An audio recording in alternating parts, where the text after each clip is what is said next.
ಅಯೋಧ್ಯೆಯಲ್ಲಿ ರಾಮ ಮಂದಿರ ಉದ್ಘಾಟನೆಗೆ ದಿನಗಣನೆ ಪ್ರಾರಂಭ ಆಗಿದೆ.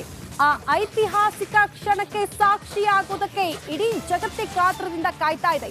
ಈ ಸಂದರ್ಭದಲ್ಲಿ ಅಯೋಧ್ಯೆಯಲ್ಲಿ ಅಭಿವೃದ್ಧಿ ಕೆಲಸಗಳು ಚಮತ್ಕಾರದ ರೀತಿಯಲ್ಲಿ ಸಾಗ್ತಾ ಇದೆ.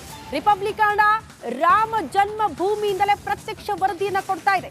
ಈ ಕುರಿತೊಂದು ಸ್ಪೆಷಲ್ ರಿಪೋರ್ಟ್ ಕೂಡ ಇದೆ, ಬನ್ನಿ ನೋಡ್ಕೊಂಡು ಬರೋಣ. ನಾವೀಗ ಅಯೋಧ್ಯೆಯ ಟೆಂಟ್ ಸಿಟಿ ಮುಂಭಾಗದಲ್ಲಿದ್ದೀವಿ. ಈ ಟೆಂಟ್ ಸಿಟಿ ಯಾಕೆ ನಿರ್ಮಾಣ ಮಾಡಲಾಗಿದೆ, ಹಾಗೆ ಈ ಟೆಂಟ್ ಸಿಟಿಯ ಪ್ರಾಮುಖ್ಯತೆ ಏನು, ವಿಶೇಷತೆ ಏನು, ಇದೆಲ್ಲದನ್ನ ನಿಮಗೆ ವಿವರಿಸ್ತಾ ಹೋಗ್ತೀನಿ. ಪ್ರಮುಖವಾಗಿ ಅಯೋಧ್ಯೆ ಒಂದು ಪುಟ್ಟ ನಗರಿಯಾಗಿತ್ತು.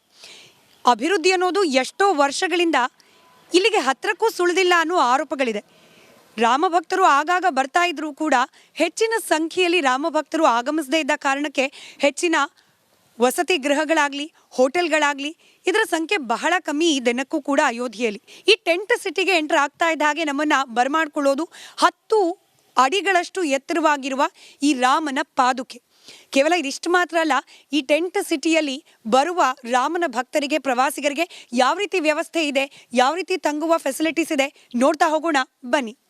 ಇಡೀ ಅಯೋಧ್ಯೆಯಲ್ಲಿ ಮರು ನಿರ್ಮಾಣ ಕಾರ್ಯ ಆಗ್ತಾ ಇದೆ. ಚಿಕ್ಕ ಚಿಕ್ಕ ಹೋಟೆಲ್ಗಳನ್ನು ಕೂಡ ನೆಲಸಮಗೊಳಿಸಿ ಅಲ್ಲಿ ಹೊಸದಾಗಿ ಕಟ್ಟಡಗಳನ್ನು ನಿರ್ಮಾಣ ಮಾಡಲಾಗ್ತಿದೆ. ಹೀಗಾಗಿ ಬರುವ ಪ್ರವಾಸಿಗರಿಗೆ ದೊಡ್ಡ ಹೋಟೆಲ್ನ ವ್ಯವಸ್ಥೆ ಸದ್ಯಕ್ಕಿಲ್ಲದೆ ಹೋದರೂ ಕೂಡ ಪರ್ಯಾಯ ವ್ಯವಸ್ಥೆ ಅಂತ ಹೇಳಿ ಈ ರೀತಿಯ ಟೆಂಟ್ ಹೌಸ್ಗಳನ್ನು ನಿರ್ಮಾಣ ಮಾಡಲಾಗಿದೆ. ಹಾಗಾದರೆ ಯಾವ ರೀತಿ ಇದೆ ಈ ಟೆಂಟ್ ಹೌಸ್ನ ಒಳಭಾಗ ಗಮನಿಸೋಣ. ನಾವೀಗ ಸದ್ಯಕ್ಕೆ 30 ಇದೇ ರೀತಿಯಾದ ಟೆಂಟ್ ಹೌಸ್ ಇದೆ, ಒಂದರಲ್ಲಿ ಬಂದಿದ್ದೀವಿ. ನೀವು ಗಮನಿಸಬಹುದು, ಎಲ್ಲ ರೀತಿಯಾದ ಸುಸಜ್ಜಿತ ವ್ಯವಸ್ಥೆಯನ್ನು ಈ ಟೆಂಟ್ನಲ್ಲಿ ಉಳಿದುಕೊಳ್ಳಿಕ್ಕೆ ಮಾಡಲಾಗಿದೆ. ಒಂದು ಈ ರೀತಿಯ ಟೆಂಟ್ನಲ್ಲಿ 2ರಿಂದ 3 ಅಂದರೆ 2 ಅಡಲ್ಟ್ಸ್, 2 ದೊಡ್ಡವರು, ಹಾಗೆ ಒಂದು ಮಗು ಉಳಿದುಕೊಳ್ಳಿಕ್ಕೆ ಬೇಕಾದ ವ್ಯವಸ್ಥೆಯನ್ನು ಮಾಡಲಾಗಿದೆ. ಪ್ರವಾಸಿಗರು ಈ ಒಂದು ಟೆಂಟ್ ಸಿಟಿಯಲ್ಲಿ ಉಳ್ಕೊಳ್ಳಿಕ್ಕೆ ಬೇಕಾದ ಎಲ್ಲ ವ್ಯವಸ್ಥೆಯನ್ನು ಇಲ್ಲಿ ಮಾಡಿಕೊಳ್ಳಲಾಗಿದೆ. ಇಲ್ಲಿಗೆ ಬುಕಿಂಗ್ ಮಾಡ್ಕೊಳ್ಬೇಕು ಅನ್ನುವ ಪ್ರವಾಸಿಗರು ಆನ್ಲೈನ್ನ ಮೂಲಕ, ಹಾಗೆ ಫೋನ್, ಅವ್ರದ್ದು ವೆಬ್ಸೈಟ್ ಇದೆ, ಟೆಂಟ್ ಸಿಟಿಯ ವೆಬ್ಸೈಟ್, ಆ ವೆಬ್ಸೈಟ್ನ ಮೂಲಕ ಅಥವಾ ಫೋನ್ನ ಮೂಲಕ ಕೂಡ ಸಂಪರ್ಕ ಮಾಡಿ ಬುಕಿಂಗನ್ನು ಮಾಡ್ಕೊಳ್ಬಹುದು. ನಮಗೆ ಗೊತ್ತಿರೋ ಹಾಗೆ ಜನವರಿ 22ಕ್ಕೆ ಅಯೋಧ್ಯೆಯಲ್ಲಿ ಏನು ರಾಮ ಮಂದಿರ ಉದ್ಘಾಟನೆ ಆಗಲಿದೆ. ದೇಶ ವಿದೇಶದಿಂದ ಪ್ರವಾಸಿಗರು, ರಾಮ ಭಕ್ತರು ಆಗಮಿಸ್ತಿದ್ದಾರೆ.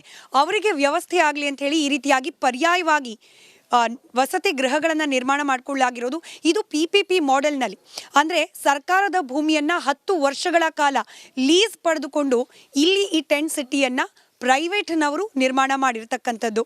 ಕ್ಯಾಮ್ರಾ ಪರ್ಸನ್ ಮಧು ಜೊತೆ ಸ್ಮಿತಾ ರಂಗನಾಥ್, ರಿಪಬ್ಲಿಕ್ ಕನ್ನಡಕ್ಕೋಸ್ಕರ ಅಯೋಧ್ಯೆಯಿಂದ.